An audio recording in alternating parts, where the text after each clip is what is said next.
let's back off on that zoom so you can kind of see how far it was. All right, there you are. That's where I was, way down there. Well, hello everybody. This is and I just wanted to show you the kind of equipment that we're going to be using in Israel. I'm standing all the way on the other side of the road at my house, and I'm out in the country. Of course, you can hear the birds sing. I know you can. I know that because I've already listened to part of this recording. I'm just speaking in a regular voice. Now, if I speak up a little bit, I'm just speaking up a little bit. When I hold up two hands, I'm going to be whispering. Now I'm whispering. I want you to know what I'm whispering. I'm not talking loud at all. All I want to do is just whisper. Now, the next test I'm going to do is I'm going to put my hands straight out like this. And when I put my hands straight out like that, I'm really going to whisper, like library whisper.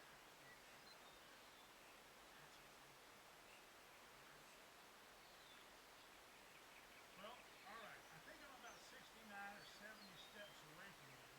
So I'm going to try to step it off and walk to you. 1, 2.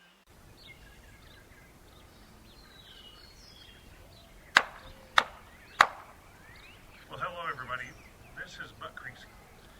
And I just wanted to show you the kind of equipment that we're going to be using in Israel. I'm standing all the way on the other side of the road at my house. And I'm out in the country. Of course, you can hear the birds singing. I know you can. I know that because I've already listened to part of the recording, but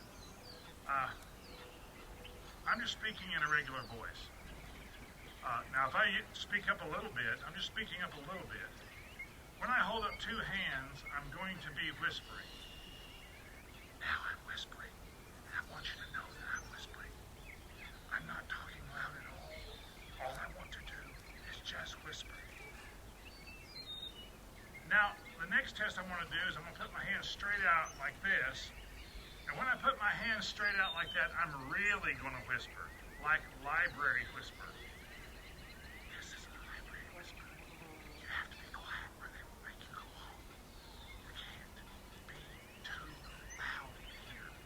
So you have to be very quiet. That's a rule. All right? Okay.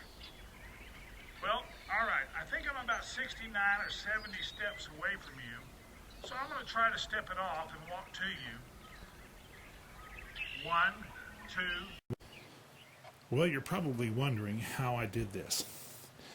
This is the microphone that I made. It is an umbrella. It is clearly an umbrella. Nothing but an umbrella, except that I have worked on it. And I have created a backing to it. It has a different backing to it, and it has a parabolic curve. And so the microphone, which is here, that's what this little black bird is. This microphone actually is capturing the sound and sending it over to this recorder. And it hears everything. I mean, really, it hears everything. And so that's what was doing the recording a while ago, not the camera. The camera has a terrible microphone on it. Even though it's a good camera, it has a bad microphone. As you can see, we're going to be able to pick up the sound really well for everybody telling stories in Israel. Okay, God bless. That's what I want to talk about. There it is. I did it. And this is a microphone stand that I used to hold it and help me pull off this experiment. Well, there you go. The Buck Creasy parabolic microphone, $5 at your local Walmart. There you go. That and a little math will take you a long ways.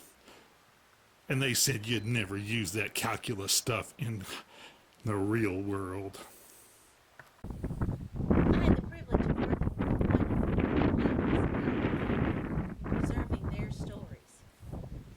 story is written by one of them. It's called Cheese Day by Lori Connolly. When I was a little girl, next to my birthday and Christmas, and perhaps Halloween, the most exciting day of the year was Cheese Day. That was the day when we got all dressed up and my aunt came and picked my mom and my sister and I up and we went into town. And we stood in line and waited and we got some cheese. Now, when we got there was always other things that we got, perhaps peanut butter or rice. Ladies in Elliott County and preserving their stories. This story is written by one of them. It's called Cheese Day by Lori Connolly. When I was a little girl, next to my birthday and Christmas, and perhaps Halloween, the most exciting day of the year was Cheese Day. That was the day when we got all dressed up and my aunt came and picked my mama and my sister and I up and we went into town. And we stood in line and waited and we got some cheese. Now, when we got there was always other things that we got, perhaps peanut butter or rice, but we always got this wonderful big block of cheese. Mama always wanted to get there early. She thought if we got there early, we wouldn't have to stand in line very long, but it didn't matter what time we got there. We always had to stand in line. I can remember those days, and we wanted to run off and play. My sister and I, Mom would say, "No, girls, you stay close now. I got to keep an eye on you." It was always exciting, and everybody I knew was in line at the Cheese Day. Oh, we had such a wonderful fun, and I can remember, though, when it would get really hot in the summertime, sometimes there was a hubbub of activity. One day this woman just fainted right there in front of us. She just fainted. And a huge crowd gathered around and they began to fan her and bring her cold cloths to put on her face. And when they got her to her feet, they took her on in the building and let her get her cheese. The rest of us just stood there and waited. I can so remember the sights and sounds around me. The people were much taller than I, and I remember this one woman, Mrs. Smith, down the road. She always wore that perfume, Evening in Paris. Mama said she wore too much, but I thought it smelled like roses.